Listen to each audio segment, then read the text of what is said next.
So, numerology, first of all, in Kabbalah, they say that everything begins with numbers. And then it progresses to letters, or we can also say patterns of energy. And then it progresses to sounds, which is the expression of that energy in a way that interacts with our physical world. So, but numbers are the most foundational essence of creation, of everything that comes into being. And here, when we talk about numbers, don't just think of them as an abstract mathematical thing. They certainly, you can look at mathematics as a language of the universe, and it, can be used in a way to understand how the universe works. But numbers are actually very much, they're a vibrational frequency. They are archetypes in and of themselves. They are even beings, they're consciousnesses, or I should say intelligences. And so these numbers are alive. They have their own form, their own expression, their own persona, even in a way. So we're going to explore those, and sometimes I'll call it archetypal, but I want you to realize that these are beings, these are intelligences that are very much alive in our universe and are very much working with us in our own psyche as a collective. And in most general systems of numerology, you often will see the numbers 1 through 9. These are the fundamental numbers, if you will. And as soon as you start getting into double digits in numerology, typically we will add those numbers together and do what is called reducing the number until you get a number between 1 and 9. And you just keep adding when you have double and triple digits until you get to something between 1 and 9. So that is something that I will employ here. But in Kabbalah, there's actually a 22, there's a cycle of 22 numbers, although it starts with 0 and then goes up to 21. So these numbers are also going to be really relevant. So we look at anything that's between 0 up to 21 or 22. And 22 is one of what we call a master number. So we are going to explore some of this from the perspective of Kabbalah.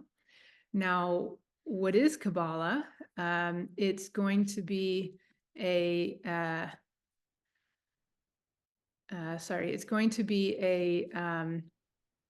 system. It's a study of life, and it is a map. The tree of life is a map. And it's a map of the self. It's a map of creation. It's a map to understanding our mind and how our mind works.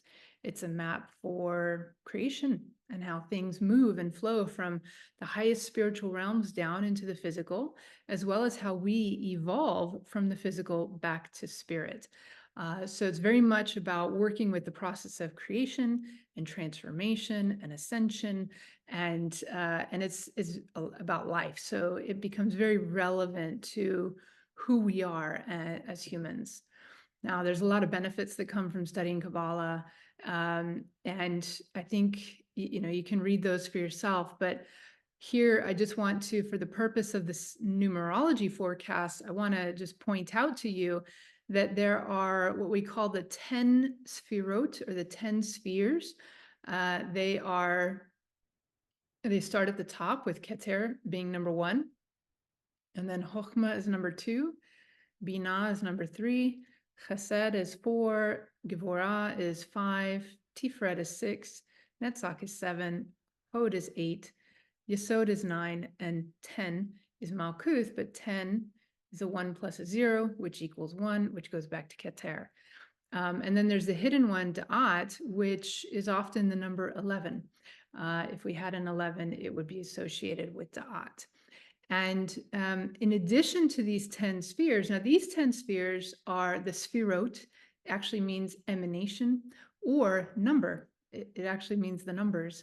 And so they are the core aspects that we could say, the aspects of the divine, the aspects of God, and the core aspects of ourselves as well. And then you can see that they're arranged on 3 pillars. There's a pillar that is what we call the pillar of severity or the pillar of form on the left.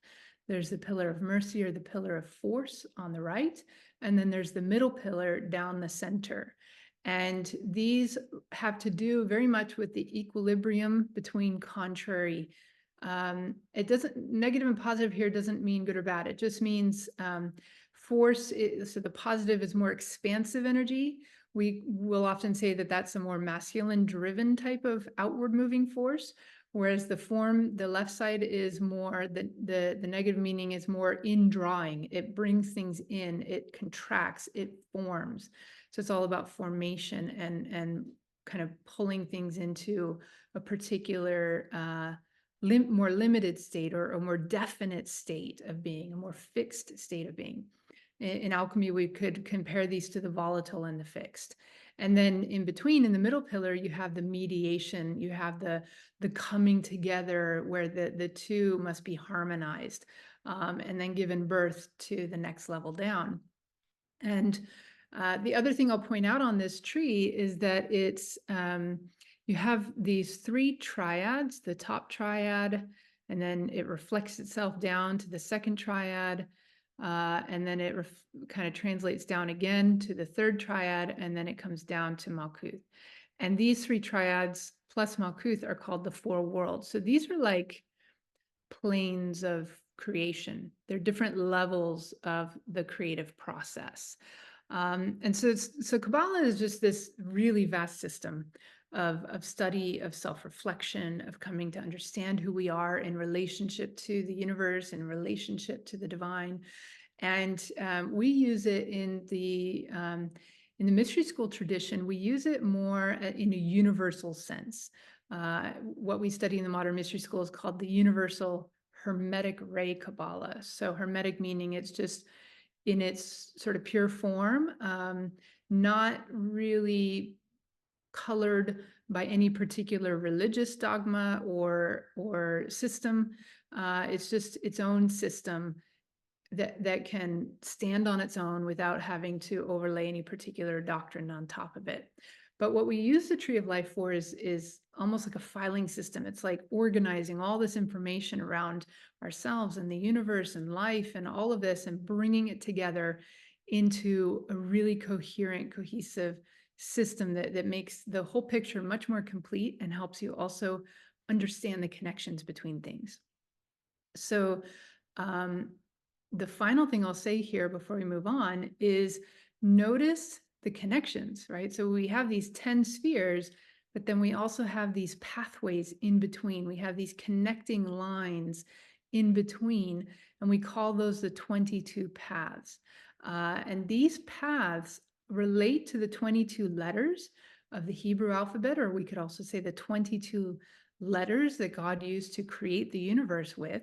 And these letters, just like the numbers, these letters are also beings, they're intelligences, they're archetypes, they are alive.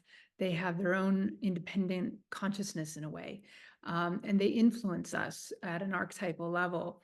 And with the paths, as you'll notice on this tree, so the paths themselves, their core essence is the letter, which is a very dynamic ray of creation. But because the tree is a filing system, it's an organizational system, and it has many, many layers and levels to it that we can sort of organize. You know, imagine if on your computer you have like a folder called documents, and maybe in your documents you have different folders that you've created to sort of subdivide different projects. And then within you go into one of those folders and, you know, project A or whatever you want to call it. And then in there you have a bunch of subfolders as well. And this is a filing system for how you organize information. The Tree of Life can be kind of thought of like that, but it's much more dynamic and alive. And so the tarot, the major arcana of the tarot and the minor arcana as well, but they can be filed onto this Tree of Life also.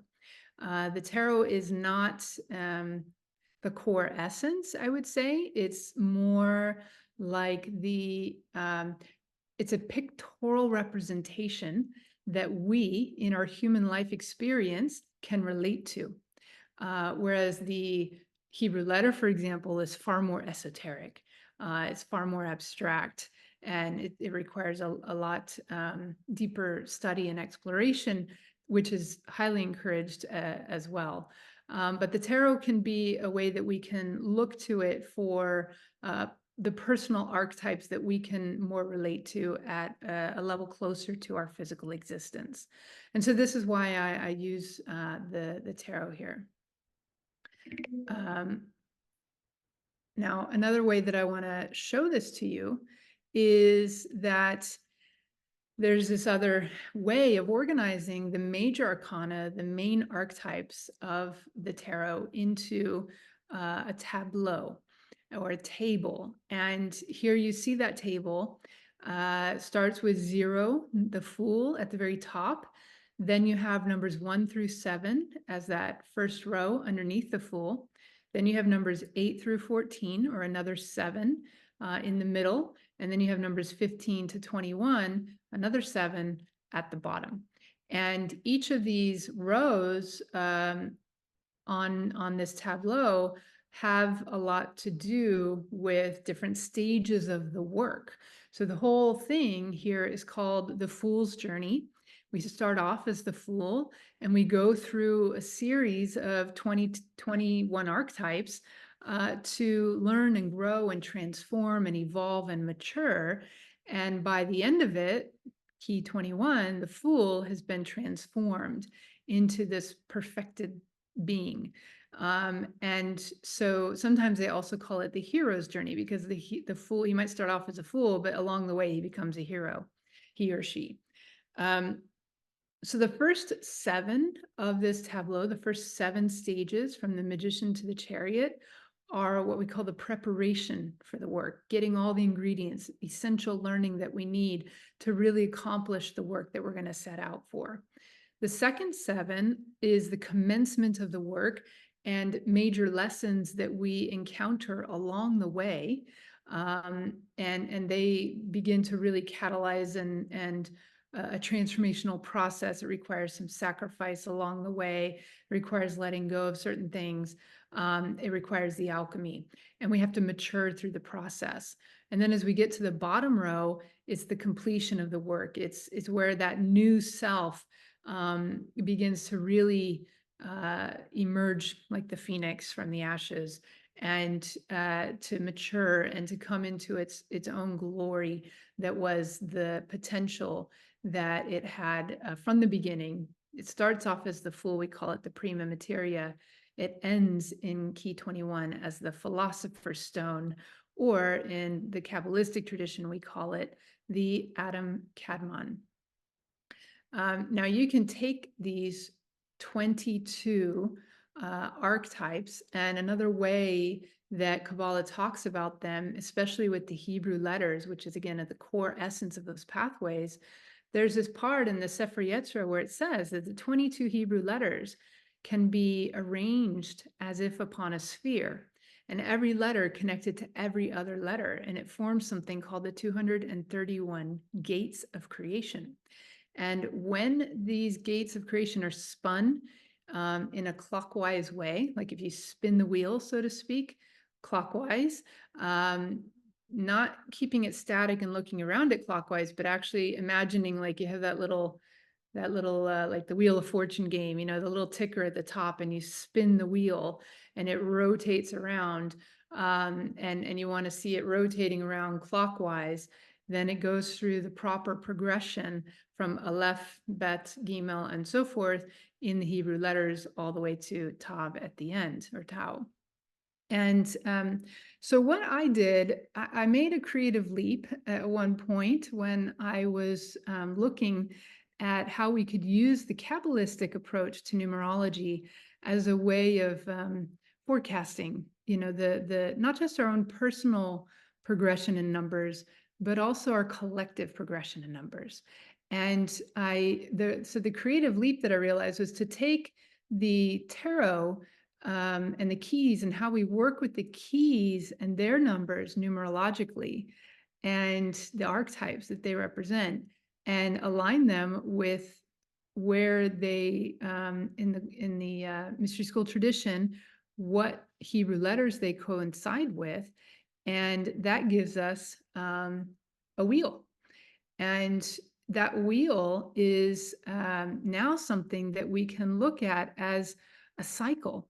And so this cycle is showing that human evolution through the Tarot Tableau and the 22 major archetypes, our human evolution goes through cycles of 22.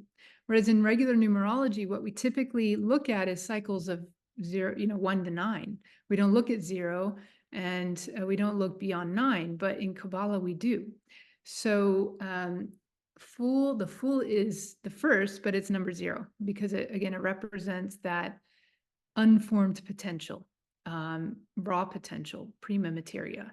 And then from 1 onwards, we start to count. So this is the key number for the major arcana that you will see. If you pick up any Rider-Waite Tarot deck, you'll see these same numbers as the key, or the number associated with each of the major arcana archetypes. So then what I noticed as I was paying attention, because I've personally paid attention to numerology probably since I was like 14 years old.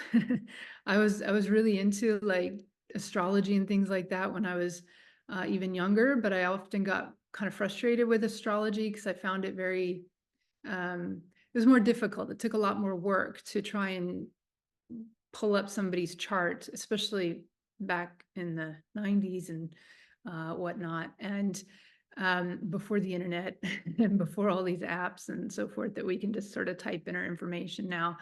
And so then I learned about numerology, and it was like, oh, I can do this. All it takes is just, adding up a few numbers on paper, and then I've got it. And I found it to be very accurate. And so I worked with traditional numerology for a very long time.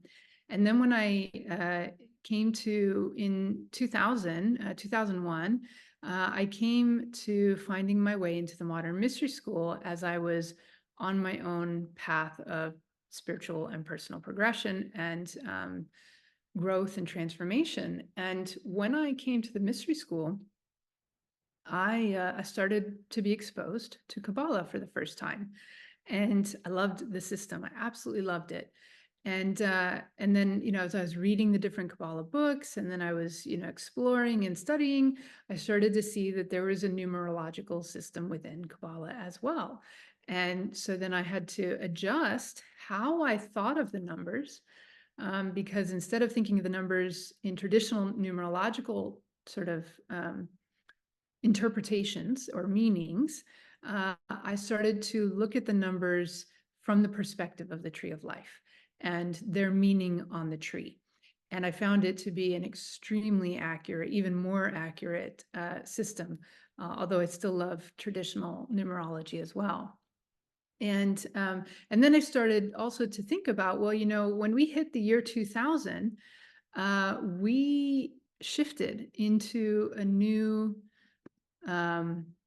process, because we went from the 1900s, which had a 1 and a 9 overarching, and even prior to that, you always had the millennium of the 1000s.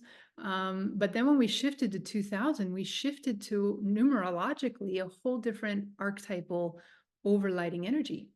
And the zeros, all the zeros of 2000, it was like, oh, we're restarting. We've just entered through a gateway energetically, numerologically, and we're starting as the Fool into, and you had the whole Y2K foolery even happening during that year 2000. And so we have been going through now from the 2000s onwards, a whole like new cycle of 22-year kind of progressions. And it started with 2000 as the Fool. And then the energy of 2, the millennium sort of overlighting consciousness, the 2 is the High Priestess. The 2 on the Tree of Life is also Chokhmah, which means wisdom. And so we have this, and the High Priestess is very much about this stream of consciousness that runs through all of us, that unites all of humanity, and also flows to us from what we call the spiritual realms, or the supernal realms on the tree of life. And the high priestess energy is very much feminine. In Kabbalah, they can say it's the mother, the Amma, the Ima, and or even Shekinah, as the celestial, divine, feminine energy. And two, in traditional numerology, is very much about duality, but it's also about transcending duality, finding the balance and the harmony between the polarities. And that is definitely the biggest lesson we're having to try and learn right now. It's been interesting to watch the greater and greater and greater polarization happening in the world, in human society. And yet it's almost like it needs to get to such an extreme that people start searching actively for the middle again, to find the way to harmonize, to reach across, to bridge and connect again, rather than continuing towards further separation. So if you look at year 2000 as being the Fool, the number 0, and then from there, we progressed already through the first 22 years in this 22-year process. And so then after 2021, that became the world key, the last one. And then 2022, we started a new cycle, but now we've spiraled up. So we've already been through anchoring all 22 archetypes in the new millennium energy and in a new paradigm kind of way. So we had to revisit them over the last 22 years. And now, after that first 22 years, the new paradigm energy is very much here. Like, we have very much entered what we can call the age of Aquarius.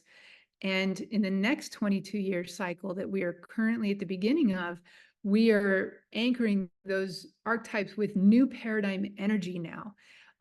And so it's a very exciting time that we are in, and a very, I would say, critical 22 years that we're in currently right now. So each of these 22 years has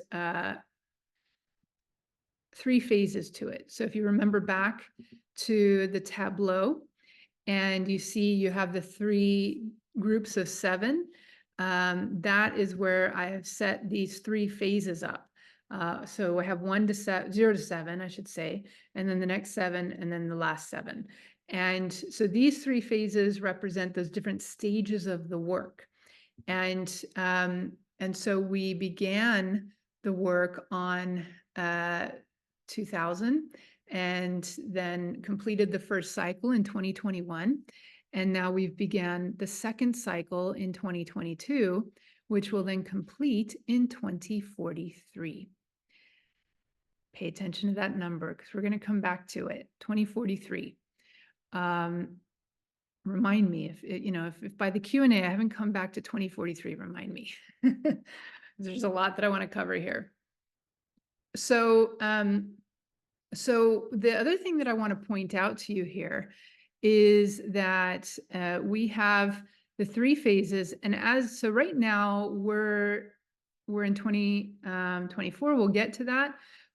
We've just been through 2023, which was the Magician, and we're progressing now. So, but we also had some energies coming through over the last year and into this year that is at the 7 and the 8, and I'll explain that more later. But what I want to pull your attention to is number 10, or the wheel, at the very bottom of this image. The wheel is like a turning point, and it's the spin of fate. It's the twist, or the spin of the wheel, and that is where we can expect big changes to happen. And then from that, after that spin, so the first 9, as we go from 0 down to 9, it's what we call the descent on this wheel. Then you hit number 10, which is the turning point, and then from 11 up to 21 is the ascent. And so there's a turning point that happens in the middle of that second phase. And but know that every time we come to the end of one cycle, we are spiraling up. We will have gone through a transformational process, an evolution, a shift in consciousness, a complete shift in consciousness. So if you just think for a moment where you were in your personal life like in the late 1990s, if you were alive at that time. I guess I can't assume that anymore. And where the world was at, and then where your consciousness is today, and where the world is at today. And you can see that it's a completely different world. If you really were old enough and alive to really know and witness the world in the 90s or 80s or earlier, and you look at the world today that we're living in, they're completely different. And humanity's attitudes are completely different. And which is interesting, because we're really reevaluating. We're looking back. A lot of people, unfortunately, they're looking back at the past and judging it based on the values of today. That doesn't really work, because the world back then was a different place. Attitudes, values, consciousness, everything was different back then. So we can't really measure up what people did to today's standards. But what we should do is look back and learn from it, right? Those who don't know their history are doomed to repeat it. So we need to know the history and learn from the history, but also recognize that that history has brought us to today. And actually, where the world is today, actually, even though the media makes it look like it's a terrible world situation, we are actually, in general, in a better place in the world today than we were, 50 years, 100 years ago. We have progressed, and we just need to look at those and acknowledge and be grateful for those, before we can then start to assess, okay, how do we want to improve from where we are today, though, moving forward, which we should do. We always should be improving. We should always be pushing for that next better way of being as a human race. So the key 21 always ultimately results in a complete change of consciousness before we pass through that gateway to the next 22-year cycle. And so now let's, as the Fool is embarking on this journey in this new cycle, let's take a brief overview look at where we've been in the previous year, and really try to kind of assess how those archetypes from last year showed up, so that we can then be prepared to see what we're moving forward with in the themes for this coming year.